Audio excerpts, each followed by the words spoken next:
Um, just a second. Okay. Uh, Welcome everyone. First of all, good morning, good afternoon, good evening. And welcome to the panel discussion on language rights, international perspectives. And I'm very, very excited about this panel.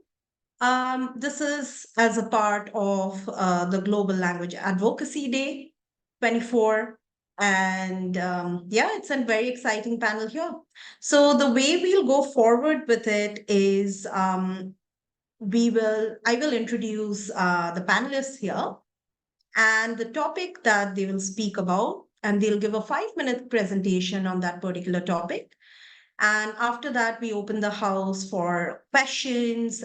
Even the audience is welcome to put in their questions in the chat. We can also have discussions. And yeah, that's about it.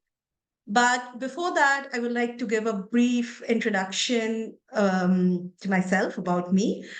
I am actually an ex-ELP intern. My name is Anujeema Saikia, and I am from Assam, India, from the northeastern part of India.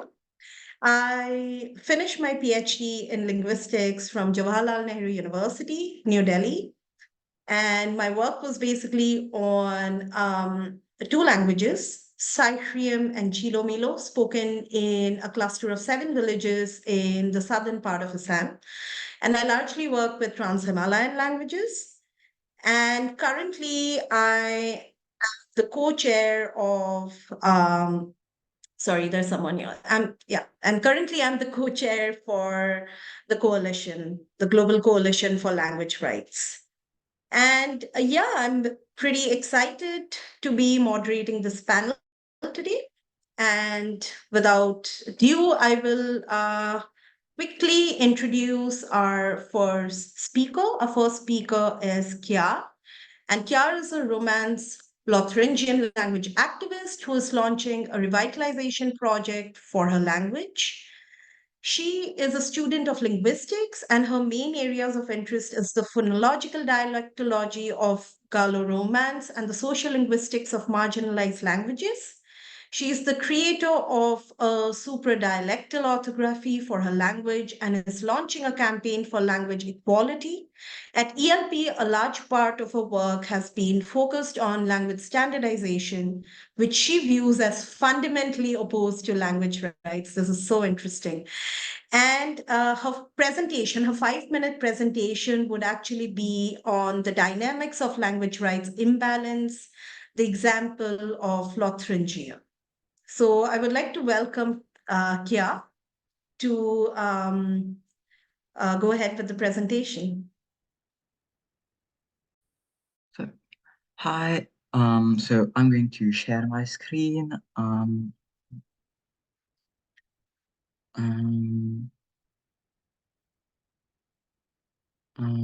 So is it working properly? All right. Hold on.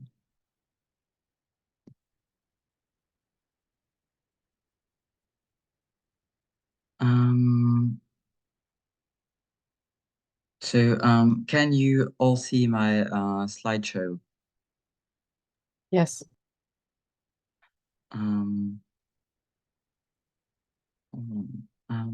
Just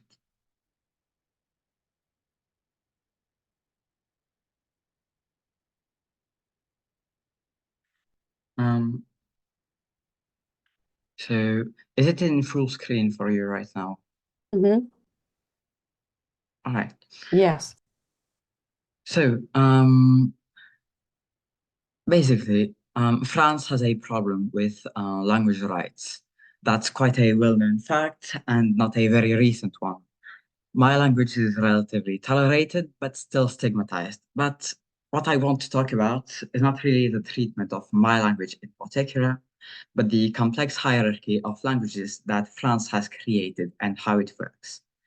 So I'm not a researcher yet, I'm mainly an activist. So my analysis is in large part based on my experience and on what I've seen around me, especially given the fact that this topic is much less studied than you'd think. But I will still share a short bibliography at the end of this presentation. So here I can read the title of this presentation, but well, my whole point is going to be that this title is wrong because it's not really language rights imbalances. An imbalance is an accident, a thing that can happen and that you just have to fix like you would replace a light bulb. It's not an accident, it's a language hierarchy. It's a complex social structure which was built on purpose. So let's talk a bit about the example of Lothringia, which is a very multilingual area. So here you can see two maps. One is a map of Romance Lothringian, the language that I speak, which is a Gallo-Romance language that is now critically endangered due to repression. And the other is a map showing Lothringer Dutch and other Franconian languages it is connected to on the other side of the border. But these maps are incomplete. There are missing languages. French, maybe, it's the dominant language imported by the French state, so of course it does need to be talked about when talking about language hierarchy, but it's still not enough. English, maybe, it does have a presence, but it's not the main language I'm thinking about, because there are many other marginalized languages in Lothringia. So first of all, you have Romani. The Romani language is treated as a foreign language, yet Romani communities have been here for far longer than the French state and its language. And then you have diaspora languages, the languages of the most discriminated group of people in our society. You have Arabic, you have Turkish, Berber languages, Armenian, and many others. We don't talk about them as marginalized languages in our context, yet they absolutely are by all regards. So France has a long tradition of pitting communities and languages against each other, and whilst marginalizing all of them. So I'd say the French language hierarchy works as such. At the top, you have French, of course. Then you have English, and then you have foreign European languages. And then you have the languages that are actually marginalized. So you have we first have peripheral regional languages. Then you have patois, which we'll come back to later. And then at the very bottom, you have racialized languages. So let's talk briefly about the first three ones. So French is the main dominant language. It is a hegemonic language as both the national hegemon and a global hegemon, although slowly declining. French is used in all contexts of society and is the sole language used in many of them.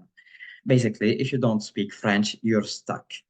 And France has actually co-opted the rhetorics of language rights by advocating for the right to speak French and by creating laws to protect French speakers in particular, which of course doesn't actually mean anything. And then you have English, which is the global hegemon. So over here, it's very present in culture and commerce mainly, as well as in parts of academia, but it still doesn't have the same level of importance as French locally. And then you have foreign European languages. So basically, they're accepted. No one actually cares about them much. Many are taught in schools, and I think it's actually even possible to use some of them when interacting with the administration. And then you have the marginalized languages. So at the top of the marginalized languages, you have peripheral regional languages. So these include Alsatian, Corsican, Lothringer Dutch, Southern Occitan, Breton, etc. These languages are often endangered, but are partly supported by a local cultural elite and are mostly accepted as real languages. Standards are often created for them, which actually creates even more layers to the language hierarchy, but for simplicity, I won't expand on that for now. And they're often taught in schools. They have some media, but that's it, basically. There's been huge movements for their revitalization, but the state has essentially co-opted them, both with vague symbolic policies and by pitting them against other marginalized languages. And they actually don't have any actual official recognition. So then you have patois. So why this term? Before a part of the audience might get confused, the term patois is basically a slur that France used to use against all marginalized languages, but is now mainly focused on Gallo-Romance languages that haven't had a strong revitalization movement yet and are closer to the status quo. So that includes Way languages, the family to which my language belongs to, as well as Occitan and Northern Occitan. So our languages are constantly invisibilized. We have no media, no recognition, etc. And contrary to the peripheral languages, what we speak is seen solely as deformed French. And because of the imbalance between our levels of recognition, many activists of peripheral languages often rely on punching down on us to give themselves legitimacy. So they'll say stuff like, they're the ones speaking patois while we speak real language, so we deserve rights. And in the case of areas like Lothringia, Alsace, and Brittany, it often implies the Germanization and the Celtization of way-speaking areas. And their victories against us make them feel like their language is winning, while it's actually still being slowly killed by the French state policies. So basically, the state makes them fight us instead of uniting together against French hegemony. But at the very bottom, you have racialized languages. So while our languages are pretty much left to rot on their own currently, racialized languages like Arabic, Romani, Wolof, Amazigh, etc. are targeted by violent policies of repression.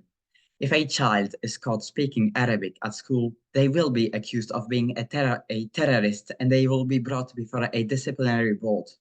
It's not a joke. I wish it could be one, but it's actually happening all around us. And if someone speaks Wolof or Amazigh on the phone in public, they're actually at risk of being assaulted. And sorry. And again, the French ruling class uses the same strategy of divide and conquer against these languages. So usually they hate our languages as well, which they see as dangerous to the Republic. But suddenly, when they want to be racist, they will act like they support our languages and they say that racialized languages are the reason why our languages are dying, which is, of course, utter bullshit. And it also uses a rhetoric that the state used to use against us a century ago, the need to be integrated to the nation by speaking French and giving up their language. And well, what's happening isn't just about language. Muslim kids get accused of being terrorists just on the basis of their clothes. The latest immigration law basically makes it extremely easier for the state to kick out immigrants. Racist violence is more and more accepted. Racialized communities are punished for the simple crime of existing. I'm genuinely terrified about what the future may hold for all these communities. Some people might say this is off topic because this is supposed to be about language rights, but it's really not. Language marginalization doesn't just appear on its own. It's always closely tied to how our societies are structured. The marginalization of my language is due to class oppression mainly.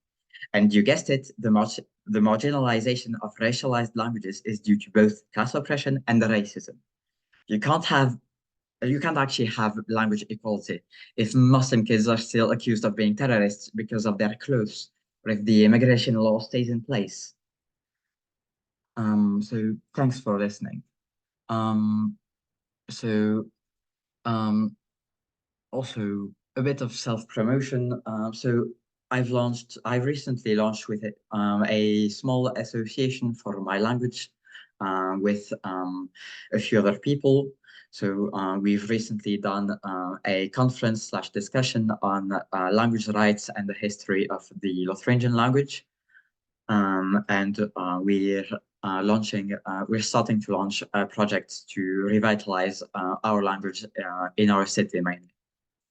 And finally, a very short bibliography. So it's mostly in French because, well, resources on these topics are already really hard to find in French, and they're even harder to find in English. So sorry about that.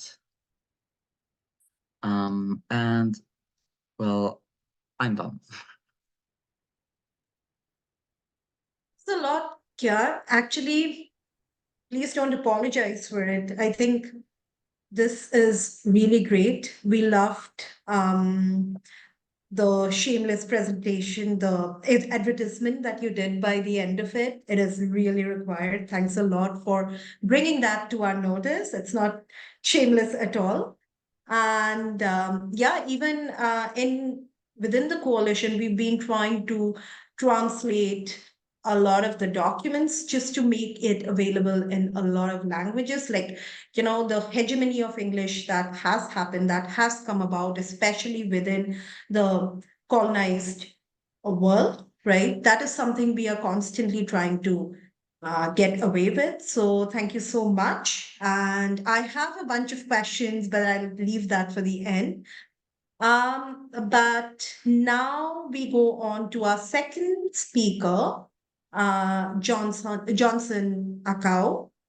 Akao is a linguist and researcher with a BA in linguistics from the Federal University Oekiti in Nigeria. His interest revolves around language documentation and the description of endangered and understudied languages in Nigeria.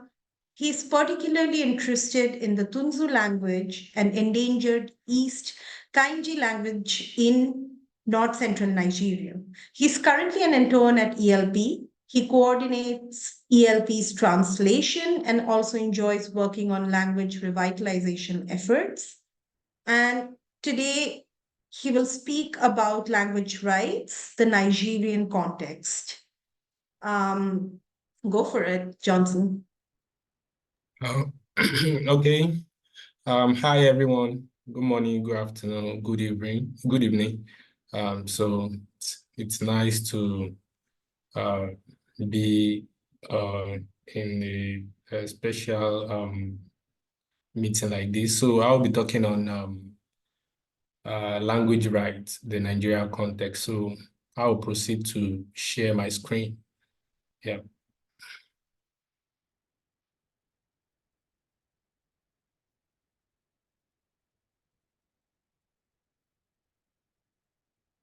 I hope we all can see my screen. Okay, great.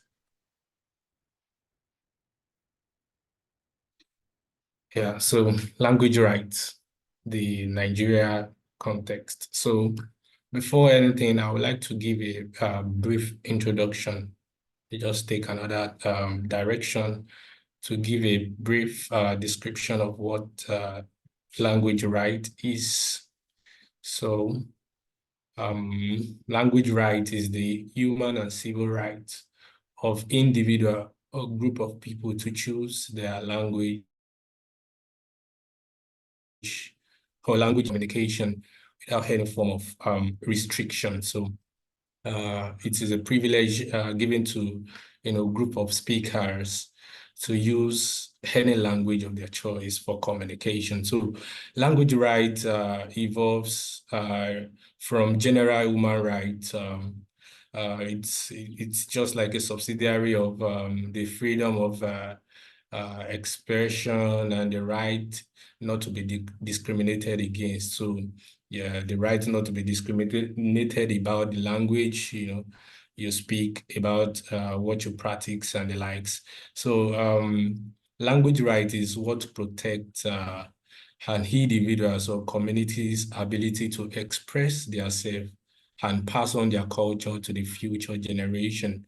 So when they have this language right to speak their language, pass their culture, their language, which is their knowledge system, it becomes easy to pass it to their coming generation and avoid situation like language endangerment and the likes. So I haven't introduced us to language rights. So let me speak about the language situation in Nigeria. Not many people know about the language situation in Nigeria, so I'll be giving a brief description of the language situation in Nigeria. So Nigeria is a multilingual nation of over 500 languages from 250 ethnic groups. So that's a lot of language for a country of 250 million people. So there are 500 languages, about 450 of these 500 languages are indigenous languages. And of the 450 indigenous languages, the three most known languages are Hausa, Igbo, and Yoruba. They are widely recognized as a result of the numbers of speakers they have and among other things. So a large percentage of Nigerians speak their mother tongue as their first language and learn English language as their second language. So how did English come into play in Nigeria? Well, English came into Nigeria as a result of the Great Britain colonial legacy. So Nigeria adopted English as our official language to serve as a language of unity as a result of our language diversity. So having a language of over 500, and you need a common language where everyone can speak. So the Nigerian government thought of an idea of adopting English language to serve as a common language and language of unity among its citizens. So now let's go into language rights in Nigeria. So although Nigeria government guarantees its citizens freedom of expression and the ability to express themselves in any language of their choice, however, Nigeria language rights framework isn't robust. It's a little bit problematic because the language policy weathered the dominant languages such as Hausa, Igbo, and Yoruba I mentioned earlier, the three major languages with so much power that if you are not speaking any of these three languages, you are tends to be, seen as someone that is not speaking the right language. So let me put it like that. So, and this situation has led, or let me say, resulted in a situation where only English and the three major indigenous languages enjoy significant language rights in Nigeria. So these imbalances have placed a lot of pressure on other minority language speakers, and these have caused a shift towards dominant language. Dominant language, they have the prestige, they are the language of education, the language of mass media, the language of judiciary and the like. So many speakers, many native speakers of other minority languages are forced to learn any of these three languages so that they can, be able to speak and contribute fairly in the community. So, and this is not looking good enough. So I listed some of the challenges facing language rights in Nigeria.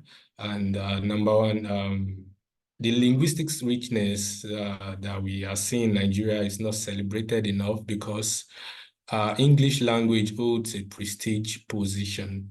English language and the three indigenous, major indigenous language. If you can't speak any of these languages, then you are counted as you can't speak any. So this is leaving many natives, these have gotten many native languages marginalized. So also another point is many indigenous languages lack official recognition. So only the three languages are recognized because of their large speaker population, while the remaining over 400 languages are regarded as minority. So the aspect of grouping languages as majority and minority is not good. So languages that are classified as minority doesn't sound well to indigenous language speaker who doesn't have much speakers and the like. So another challenge is many so-called minority indigenous speakers are pressured to shift to learning one of the three major languages as the result of the prestige and acceptability attached to it. And this act is driving language endangerment in Nigeria. According to UNESCO, about 300 languages in Nigeria are endangered. So this is not looking good for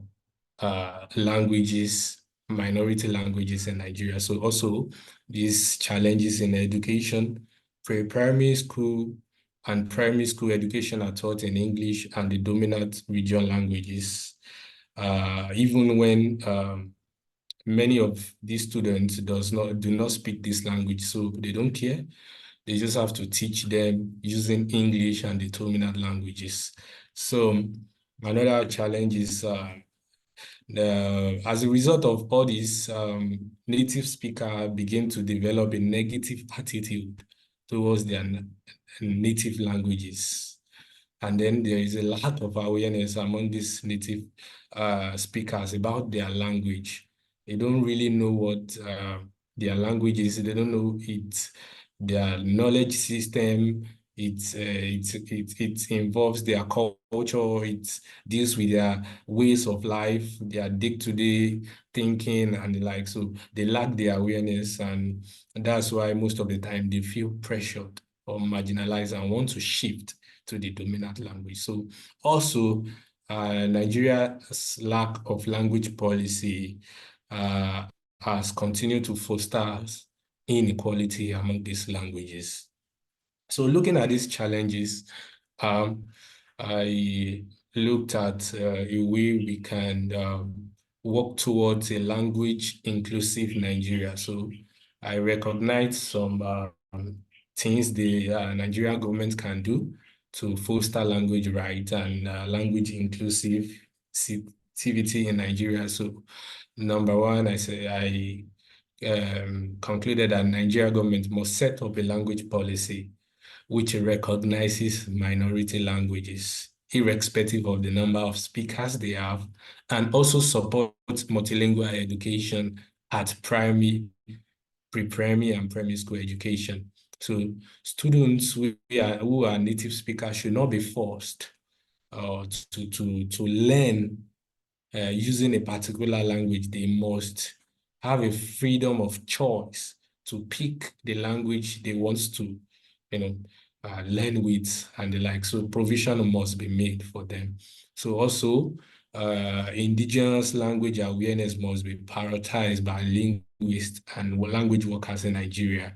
So we can create awareness that no language is inferior to another, and this can get native speaker the opportunity to embrace and appreciate their language the more. So this awareness can make them appreciate their language, and this will eventually make it easy to pass it on to their next generation. So also the government and the citizen must support increased use of native language in media and public places. So I understand that one of the best media medium to reach the people is through media and public spaces. So provisions should be made for other languages too. It shouldn't be only English. It shouldn't be only the major languages in Nigeria.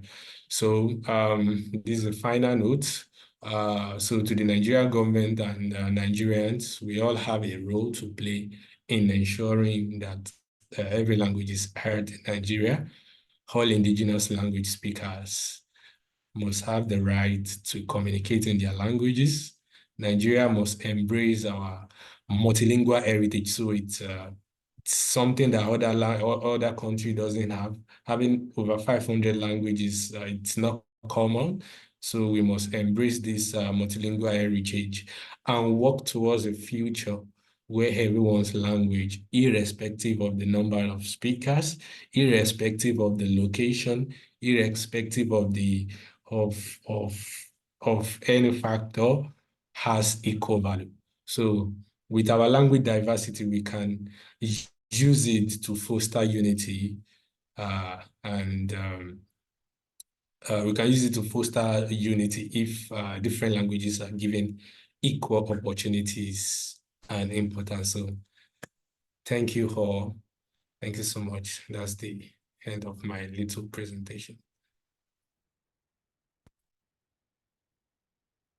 Johnson, that was actually, I'm also clapping. That was actually very interesting and something I've realized working with the languages of South Asia, especially with the northeast of India, even it's very multilingual here as well. and very similar issues. I'm sure even Anna will say the same about Cameroon, how multilingualism, language attitudes, so difficult to assert and fixate and figure identity in the first place. And then there are several ways of accommodation, largely accommodation to uh, standardized languages.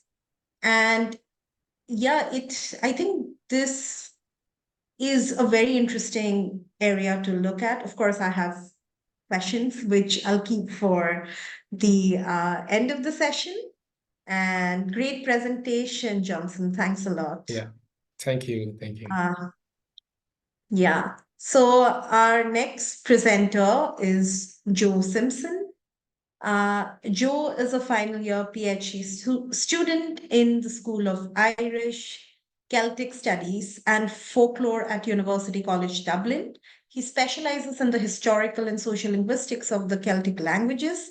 His research interests include dialectology, digital humanities, and language planning and policy.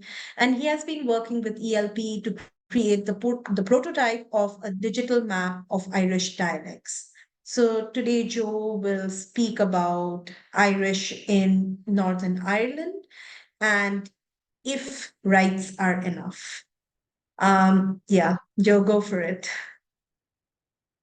Thank you very much, Anujeema, and I hope everyone's able to see my screen I'm sharing there. So I'll dive right in. Irish is a Celtic language that was the language of the majority of Ireland until the 19th century. But in this short presentation, I'm going to be talking about the status of Irish specifically in the northeastern 6 counties of Ireland, which are known variously as Northern Ireland, the North of Ireland, or just the 6 counties. In 1921, Ireland was partitioned into 2 political entities, which took significantly different approaches to the Irish language. In the new Republic of Ireland, Irish was made the first official language of the nation, and the new constitution was written in Irish. The language was made mandatory at all levels of schooling, and the areas in which Irish remained a community language were protected. They were given special status with the aim of maintaining intergenerational transmission of Irish. However, the smaller state of Northern Ireland was formed with the explicit aim of ensuring a pro-British majority. And the establishment in this new state rejected the Irish language. They considered it to be closely associated with Irish nationalism, which was a political ideology that they were staunchly against. So accordingly, the language was afforded no special status in the north, and the state there remained hostile to the Irish language throughout the best part of the 20th century. Despite that hostility, in 1969, a group of committed Irish language activists managed to achieve something quite remarkable. 5 Irish-speaking families came together and built a small housing estate in the Shores Road area of West Belfast.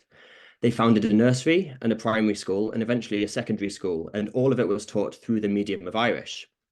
The success of this project was due entirely to the hard work of local volunteers, and they received no funding from the state for over 15 years. In 1998, a new era of politics was ushered into Northern Ireland by the signing of the Good Friday Agreement, which put an end to the sectarian conflict that had characterized the last 30 years in the north. Under this new political system, power can only be exercised in the north with the consent of both sides of the sectarian divide. And in 2006, all the main parties in Northern Ireland committed to passing an Irish Language Act that would give Irish official status, like Welsh has in Wales or like Irish has in the Republic of Ireland. However, this commitment was to remain undelivered for the next 15 years. Resistance to language legislation came from the largest unionist party, and they blocked the passage of an Irish Language Act again and again. This ultimately ended in the collapse of the Northern Irish government in 2017, which lasted for 3 years. The government's failure to deliver on its promise of a Language Act provided a singular aim around which campaigners in the north could rally around. The campaign was led by a group called An Dram Darug, which held a number of mass rallies to raise awareness of the broken promises around an Irish Language Act and to put pressure on the government to deliver their commitments to Irish speakers. You can see one of their rallies up on the slide here. The Irish Language Act finally became a reality in 2022 with the passing of the Identity and Language Northern Ireland Act, which gives official status to Irish Northern Ireland. It creates an Irish Language Commissioner to oversee the implementation of language standards to which public bodies have to be held. However, with the passing of this act, it may have been a success in terms of the symbolism, but campaigners are painfully aware that the proof will be in the pudding in terms of what the implementation of this legislation. So a spokesperson for the Jamzara group said that this legislation isn't perfect. It falls far short of what was promised in 2006, but it lays the foundations that we can build upon. It's one thing having legislation, they say, but it's another thing implementing it. This is only the beginning. And they were right to be skeptical. The legislation was passed in 2021. It came into law in 2022, but 2 years later, the Irish Language Commissioner that was promised has still not been appointed. So the achievement of the Irish Language Act is a great symbolic value of great symbolic value for the campaigners. However, the effects of that legislation have still yet to be felt on the ground more than 2 years later. I'd like to finish with a mention of the great sociolinguist Joshua Fishman, who always urged caution when language maintenance efforts come to rely on government intervention. Fishman argues that the vitality of any minoritized language should be secured by the speakers of the language themselves, on the local level of the family, of the neighborhood, of the community, before the involvement of the state is sought. Government support can be extremely helpful, but the problem is that it can never be guaranteed indefinitely. And the case of Northern Ireland is a perfect example of this. It's perhaps most telling that some of the greatest achievements for the Irish language in the north of Ireland were accomplished during the 60s and 70s at a time when the government was overtly hostile towards the Irish language. So language rights can play an important symbolic role, but a lot can also be achieved on the local level without the intervention of any government authority. And as I see it, that local level is the most important in terms of ensuring the long-term vitality of a language. Thank you.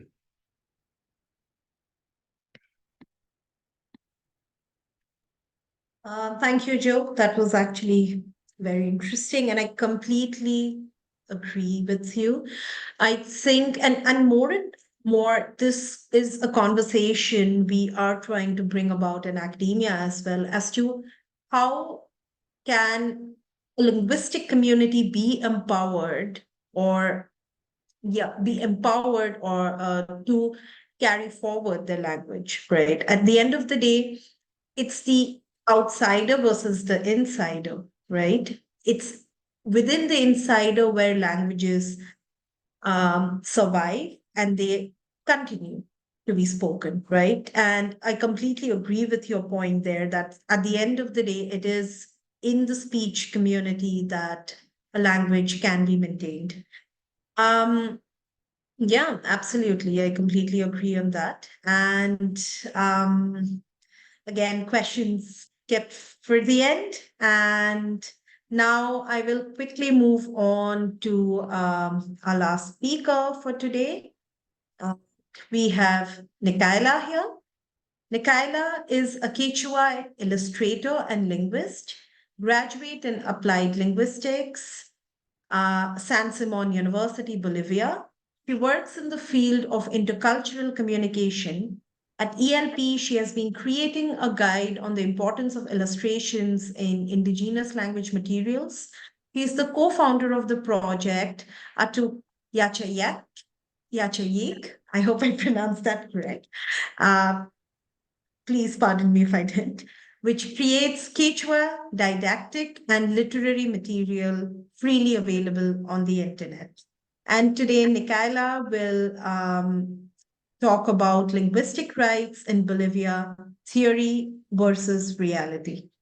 And before you go ahead, Nicaela, it's so interesting because this is a conversation we have had for so long and so many times about the importance of science communication, importance of using doodles and images, to actually bring forth very important points. And I'm very, very excited for your presentation. Please go ahead with it. Thank you very much for the presentation. Imaynaya Tukuy Gangonapa. Nicaela Leon. It's nice to be here. Hi to everyone. My name is Nicaela, and thank you very much for your words, and Anujeema. I'm going to be I'm going to have my presentation, and it is about the linguistics rights that we have actually in Bolivia. And I want to talk a little bit about the theory versus the reality. Um, it's very important to say that I'm going to move on here. Here I have a map because maybe some people don't know where is Bolivia. And Bolivia is in South America, and actually I live in Cochabamba. And Bolivia is a country that has a lot of indigenous people. Actually, the majority of the overall of the population are indigenous. So we can say that the high of the percentages of indigenous people, we continue to speak our own indigenous languages.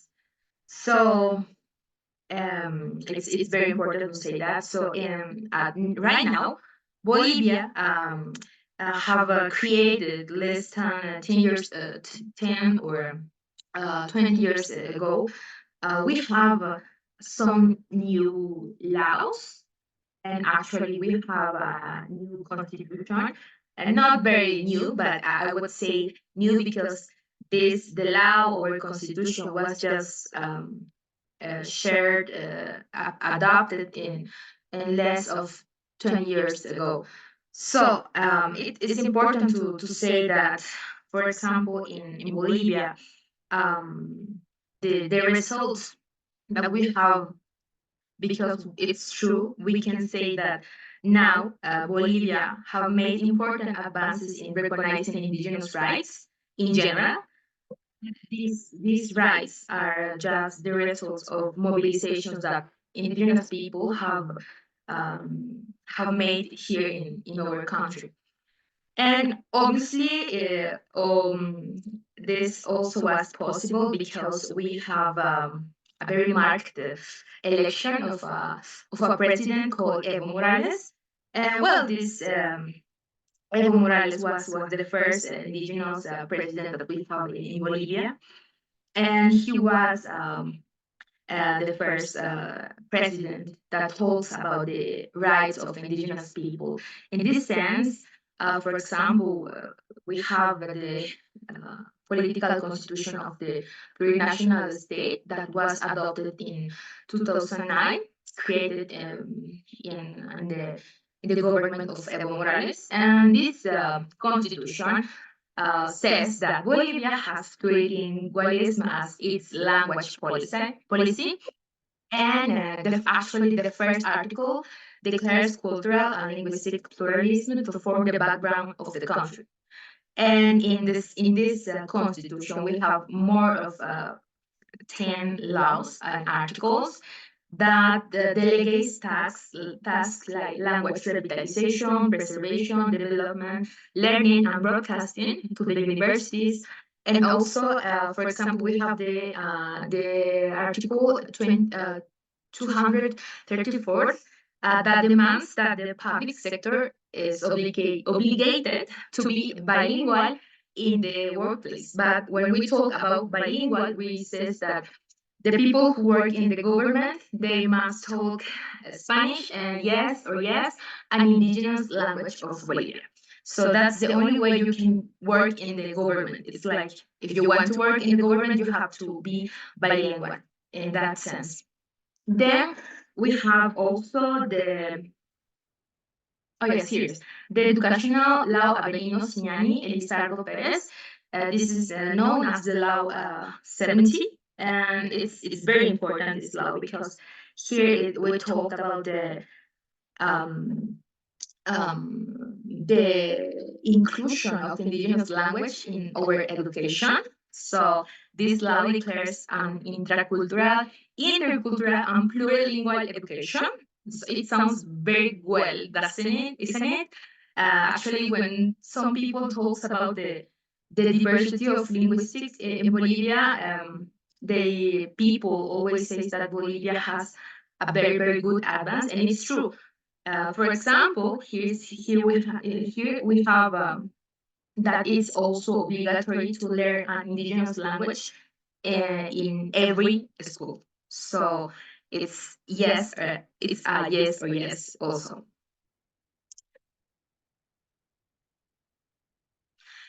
Here I have these are the types of publicity that has the Bolivian government, and always it's like the government always says that Bolivia is diverse and it's very rich in the cultural diversity, and it's true.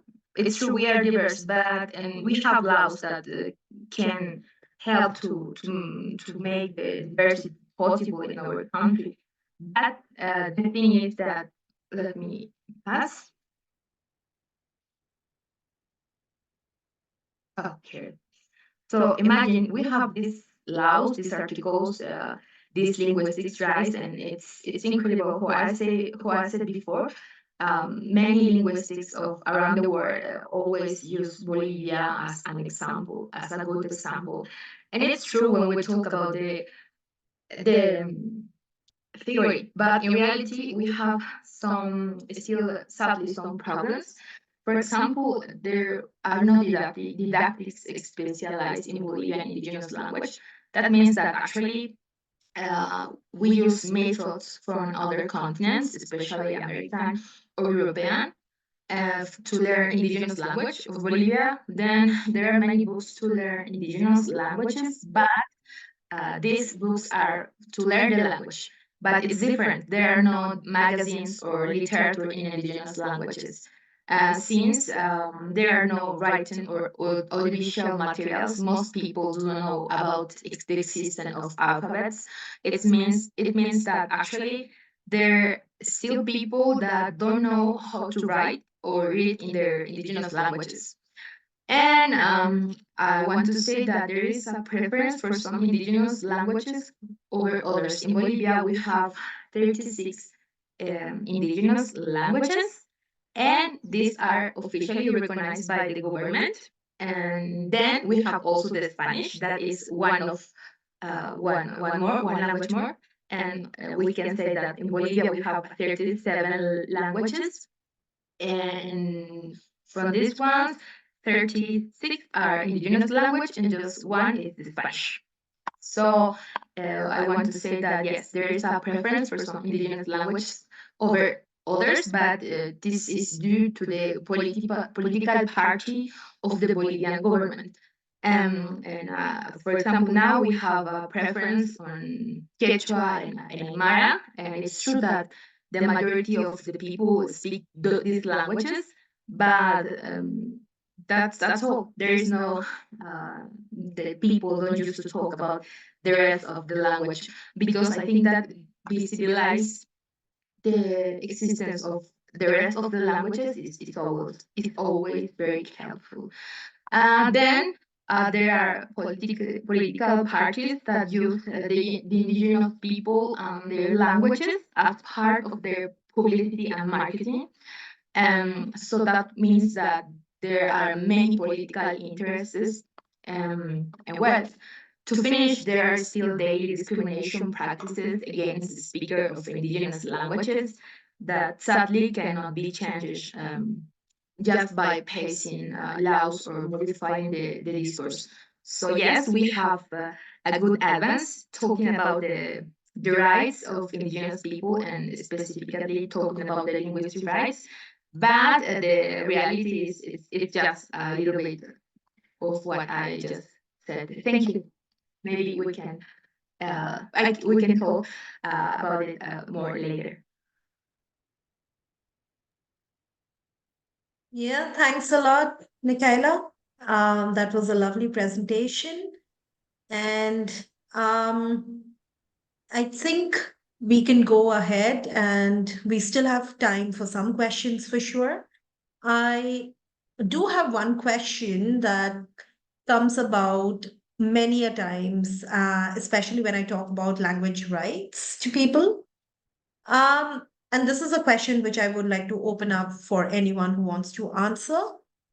How exactly do we define language rights, or what does the term actually mean to us or to you? I think there can be interpretations of the term, right, coming from the socio-linguistic cultural context we come from. So how does one then maybe come about with a socio-politically cognizant definition of language rights? So anybody can, volunteer to answer this. Even maybe from the audience, we would love some interaction from the audience. And in the meanwhile, please feel free to raise your hand if you have a question, or to even type it in the chat. We are very open to questions.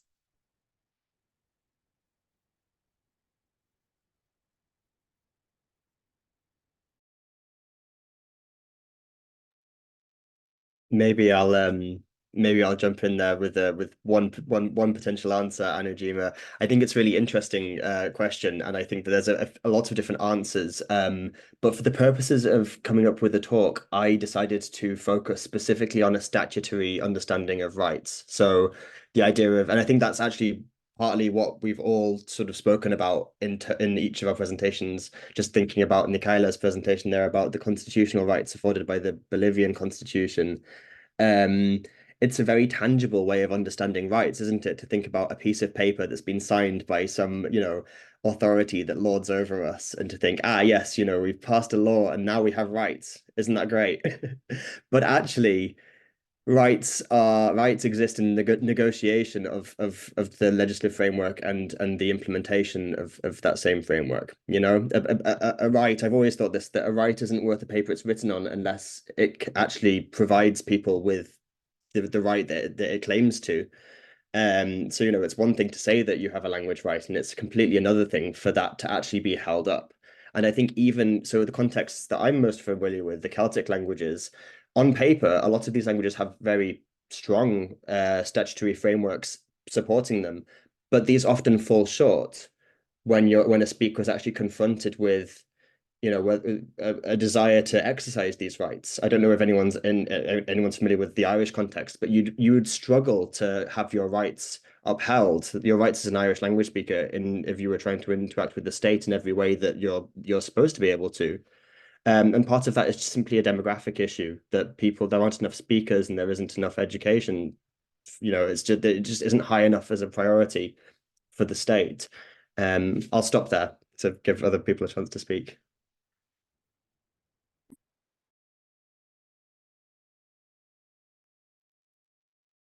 Yes, that's actually very interesting what you just said. And it also sort of weaves into my next question, which is actually on how does one measure or scrutinize the implementation of these rights, right? For example, is the piece of paper enough, right? And how does one then look at communities and how they understand rights to be, how we understand, coming from a particular, again, having had the access to education, our understanding of rights is very, very different from certain other socio-political people belonging to certain socio-political contexts, where unfortunately maybe an education or understanding of rights is not as strong as it would be for us. So in that scenario, how do we then exactly scrutinize, measure, how do we look at the implementation of these rights?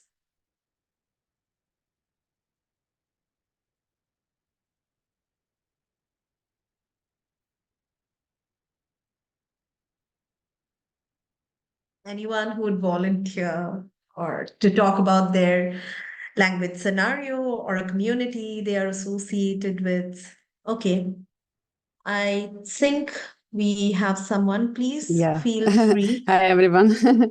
I'm Tima. I'm here in Brazil. And so here we have some kind of good example of language rights and law, which is changed recently in 2010. Before it has many restrictions, but now after the census data that it's measured how many languages are used in every houses in Brazil, they needed to change something. So minority languages became recognizable by law, but it's not really enough, because actually the government put the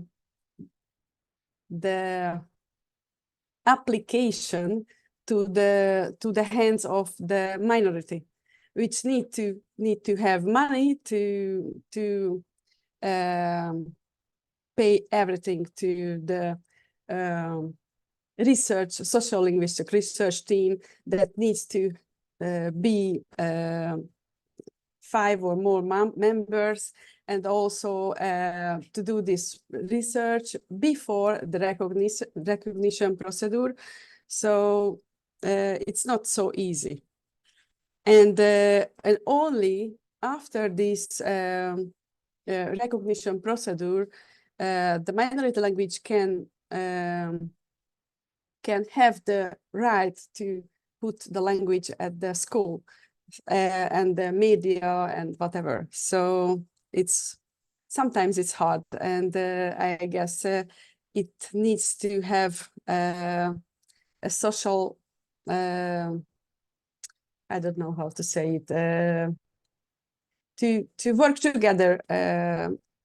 Also minority group leaders and the minority groups and foreigner researchers, linguistics specialists, and universities and whatever to have some results. And so more than 30 languages already recognized in Brazil here. So many works to do here. Thank you. Yeah, thanks a lot, Timo. This is a very interesting example. And yeah, something that you said within it, like how there is a particular if I got it right, there is still a lot of red tapeism into establishing of rights in Brazil still, right? And that is something which is, of course, there in a lot of parts of this world, which also leads me to another question. Timo, you're free to answer, or anybody else can answer this question. Do you think that there is, or is there a risk that language rights may be weaponized in the service of dominant powers and languages? Do you think that this is an issue that we are also simultaneously dealing with?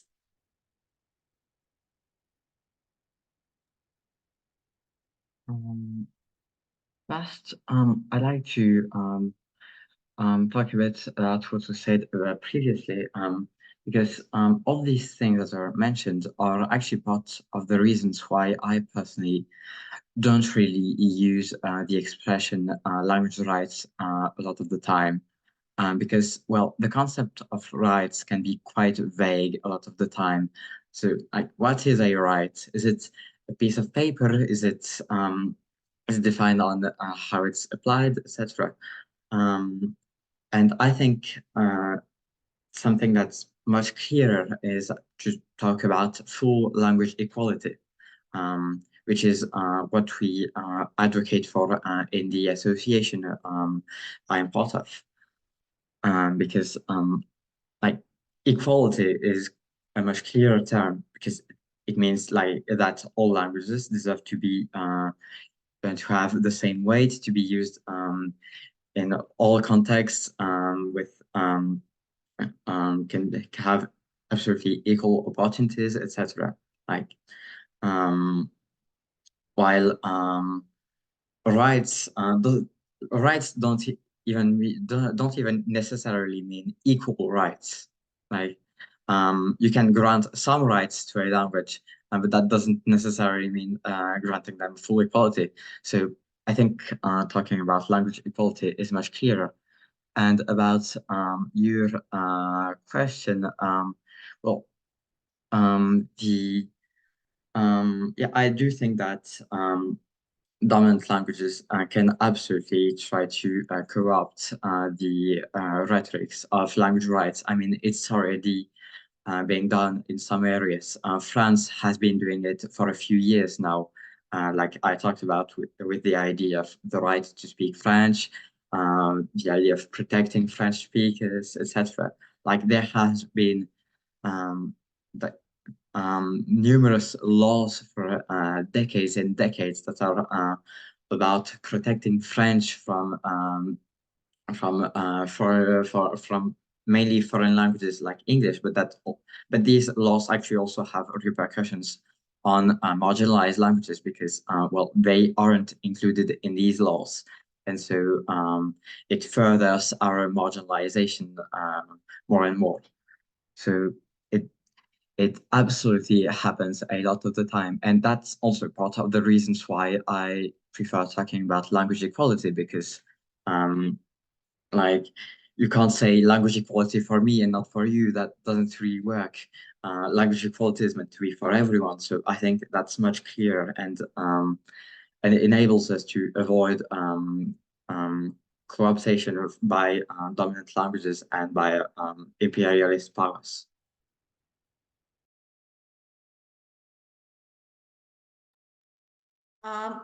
Thank you. Thank you, Kya, and thank you, Timo, for this conversation. We also have a question in the chat. It's a general open question to everyone. I'll just read it out loud and anyone can feel free to answer it. We all work with the aim of preserving or promoting indigenous languages, which might have variants and dialects. How do you ensure that the language you are promoting does not colonize, impose on the other variants of this language? I think that Qhichwa should answer this question, something that she's very interested in. Oh, I missed Elle's question. I'll come back to it after this. Thanks, Anna, for pointing that out. So yeah, it's a question that I've been working on for quite a long time because, well, my language has a lot of variation. We basically have different dialectal areas every 10 kilometers. And when I got into language rights activism, one of the things that I really didn't want to do is like create a standard for the language that would be forced on everyone, because to me that would mean the full disappearance of what the language actually is, because my language is made up of all its varieties. If you force one single variety on everyone, it means that 99% of the language is completely lost. So it's something that I've really been working on for some time because, well, I've seen the effects of standardization in many marginalized language communities. So, for example, so I'll talk about contexts that I know better, so contexts that are around where I live. So for the Breton language, for example, the standard that has been created around the first half of the 20th century is basically some kind of like it has a higher position in the language hierarchy than the natural varieties of Breton, and it's actually contributing to their decline. And so, well, I think that to properly analyze all this, we need to think about standardization as a general concept and about how we define it first. Because a lot of people talk about standardizing languages, but not all people mean the same thing when talking about this. Some people will use the term standardization to mean creating a common writing system, while others will talk about standardization as creating a specific language variety that's meant to be the correct one, the one used for communication, etc. So in my case, I think that the second option makes a lot more sense because creating a common or writing system is a completely different thing.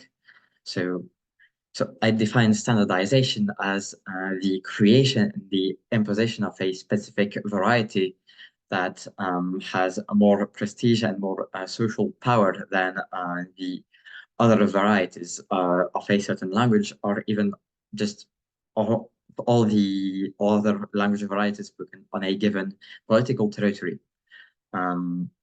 Because a lot of things that I think that often happens is that the standard language that was initially created for a marginalized language in particular tends to be forced not only on the community that speaks this language, but also on neighboring communities that are part of the same administrative subdivision and things like that. So, well, my opinion is simply that we should not standardize languages.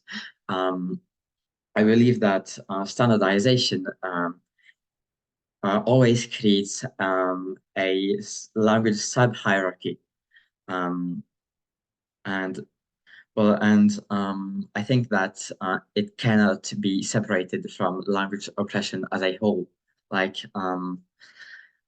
the process of standardizing a marginalized language is pretty much identical to how dominant languages are imposed on everyone, because they are often partly artificially created, like French was, like standard English was, like standard German was, and then they're just forced on everyone using pretexts of communicating better, on pretext of uniting people, etc.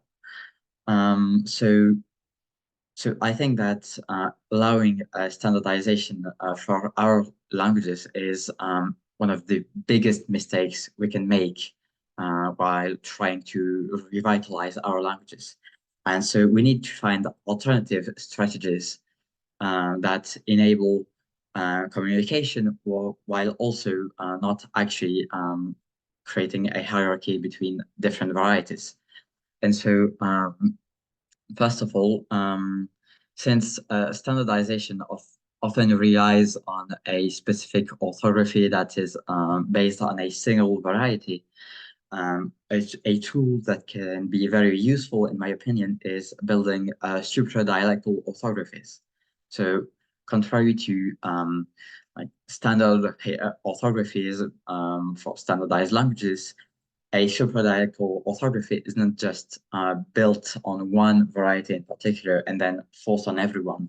The point of a supradialectal orthography is to basically be built on the common rules of the language, because variation within a language often relies on specific rules that can be mapped out very precisely.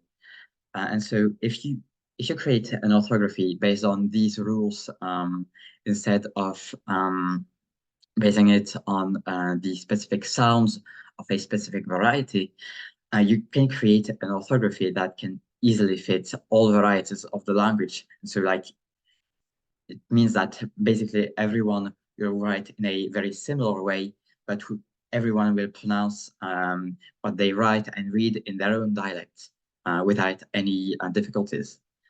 And I think that this is one of the best tools we can create to fight standardization and marginalization of specific varieties within our languages.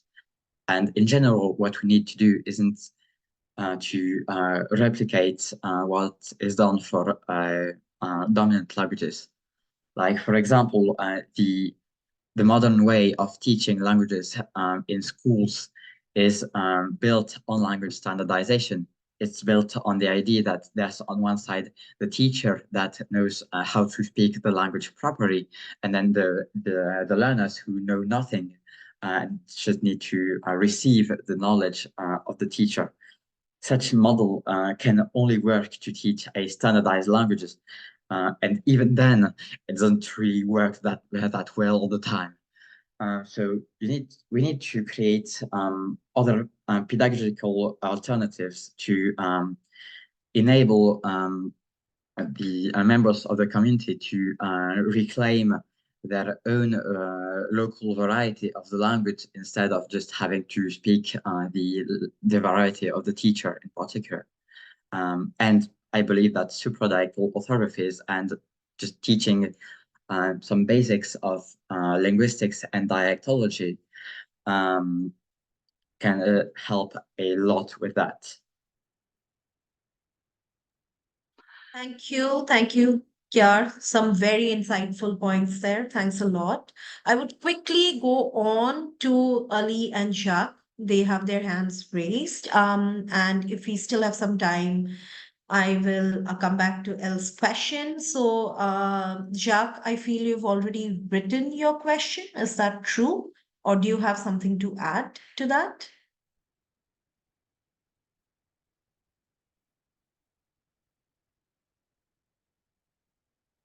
Sorry, may I quickly add to something about Claire's talking about the language standardization, about the Portuguese language speaking countries. They also made some regularization about the Portuguese language. So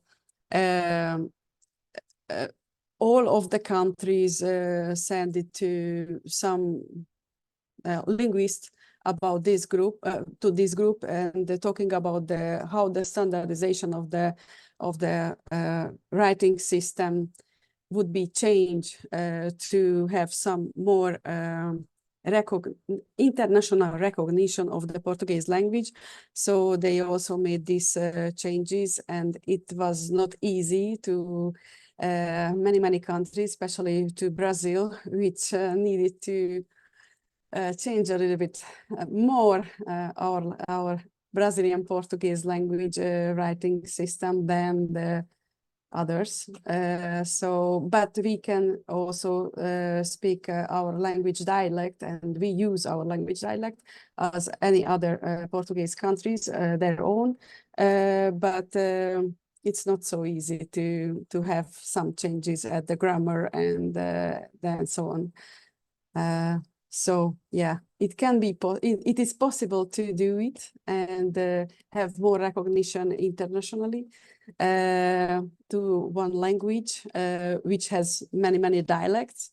But yeah, this is it. Thank you.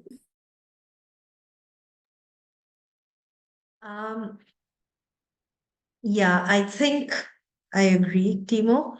I will quickly go to Ali and Jacques. They still have their hands raised. Ali, do you want to go ahead, ask your question, or if that's a comment, Hello. go ahead with it, please.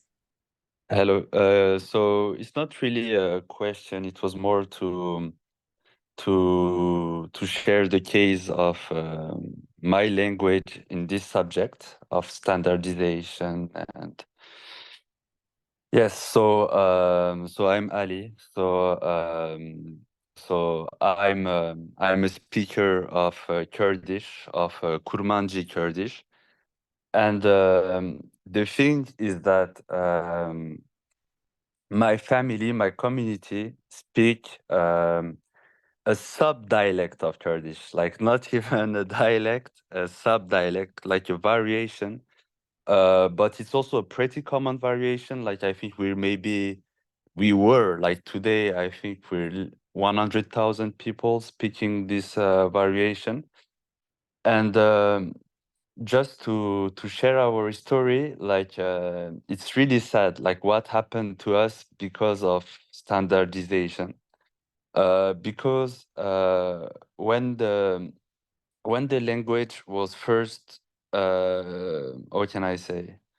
Like in the 80s, in the 90s, there was like a standardized version of Kurdish that was pushed in the medias, in the newspapers, in the social environment, and they started to say that our variation was false fake Kurdish, was wrong Kurdish, because first they were not really understanding us well, but because sometimes it's true, like we used some loan words, like we used more loan words than maybe other dialects, but generally speaking, it was really Kurdish. Like it was like we were a bit bullied by our own community, by our own by our own language speakers,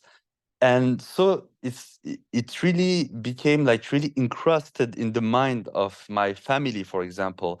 Like until last year, my grandma, my dad, they were saying, "Oh, Ali, we don't speak real Kurdish. If you want to learn Kurdish, go speak with people from this city or this city, like cities that are more central, more so." But it was totally wrong. It was like today any Kurdologist or any linguist can say that our language is our variation is totally pertinent, that it's an old variation that has some, even some grammatical structures that are more Kurdish, more authentic than the ones in other variations. But I'm happy because also today the Kurdish community really realized that, but it's maybe also too late, because our subdialect is really in a bad state. Like from like 20 years, like young people, they don't speak it no more. So it's people that are like 40 years old that speak it. So there's a real it's dying right now, the variation. And just to finish about the standardization subject, I think we need standardization because we need intercomprehension with inside our dialect. So it's not normal that my dad or my grandma, they can't read the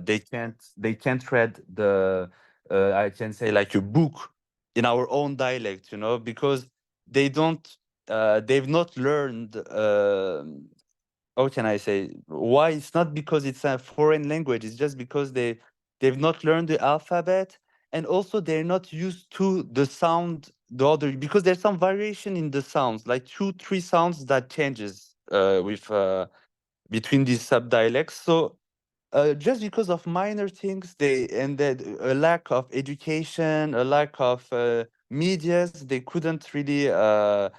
So that there's a little barrier. So I think we still need standardization, but of course, standardization should be done carefully, and it should be done consensually. Like the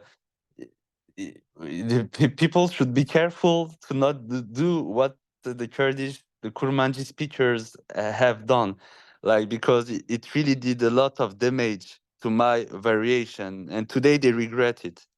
So I just see to finish. I just seen 2 messages in the chat. So yeah, so I was talking about Kurdish. So it was Kurdish. It's in spoke in Turkey, Syria, Iran, and Iraq. And me, I'm talking from the Turkish part. And Okay, that's all. thank Thank you very you. much. Thank you very much. Thank you, thank you, thank you, Ali. It's actually a wonderful conversation thus far, but unfortunately, we are running out of time. But I would like to take, of course, Elle's question, and Yeah, so the question is, how can those of us outside of your respective communities best support minoritized speakers of these languages? And I'll go ahead, put in some quick pointers. I think you can also feel free to add pointers if I've missed any. I think one of the first and the most important ways of doing that is to be an ally, to stand in solidarity with minoritized speakers and actively support their struggles for linguistic and cultural rights. Apart from this, if the speaker community wants to advocate for policy changes, that should be an important way how to support them, amplify their voice. If one sees that they do not have the access to social media, even if they do, we should use podiums like ELP, right? Coalition. We have our own website. We should use these to amplify these voices. There should be respect and their identity should be validated. And the most important of all is to speak about linguistic diversity. I think diversity is very important. And these are some ways how I think we can be an ally in the process. So feel free to also add some other points which maybe we've missed it. And also maybe we can share our email addresses here in case we have some more questions. Timo, I know you had raised your hand, but we are way above time. I apologize that we couldn't accommodate all the questions and everyone who wanted to speak. But please feel free to type in your email addresses here so that we could talk to one another. And let's keep in touch and let's continue this conversation.